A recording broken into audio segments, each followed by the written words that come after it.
গতকালকে গিয়েছিলাম হচ্ছে একটা নার্সারিতে, আর ভিডিওটা দেখেই তোমরা বুঝতে পারছো নার্সারিটা হচ্ছে ওয়াটার লিলি এবং লোটাসের। চারিদিকে এত পরিমাণ ওয়াটার লিলি এবং লোটাস, জাস্ট চোখ জুড়িয়ে যাচ্ছিল দেখে। বেসিক্যালি আমি গিয়েছিলাম হচ্ছে লোটাস প্লান্ট আনতে, কারণ আমার বাসায় যে লোটাস প্লান্ট ওটার একদম বেহাল দশা, কেন জানি না। তোমরা যারা আমার কাছে আপডেট চেয়েছো, আমি কালকে ভিডিওতে দেখাবো তোমাদের যে এখন কি অবস্থা আমার গাছের। অনেকে আমাকে কমেন্টে বলেছিল যে শীতকাল আসলে নাকি এরকমটা হয়, লোটাসের পাতা বা গাছটা হচ্ছে শুকিয়ে যায়, বাট লোটাসের যে রুট এবং যে টিউবার সেটা নাকি ভালো থাকে।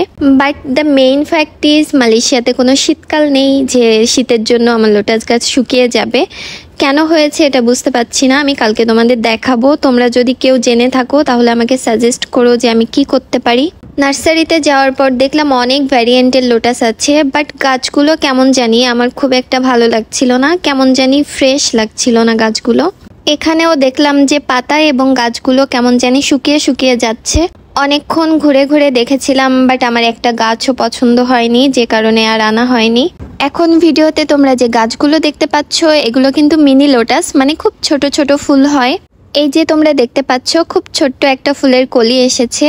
আমার বাসার গাছটাও কিন্তু মিনি লোটাসের গাছ, তবে এখানে লোটাসের গাছগুলো ওরকম ভালো দেখতে না হলেও খুব ফ্রেশ কিন্তু ওয়াটার লিলি ছিল, মানে ওয়াটার লিলির গাছগুলো অনেক সুন্দর ছিল।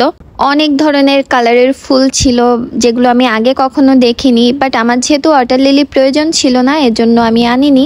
তবে যাই হোক, নার্সারিটা কিন্তু আমার কাছে অনেক বেশি ভালো লেগেছিল, পরে হয়তো আবার কখনো যাব।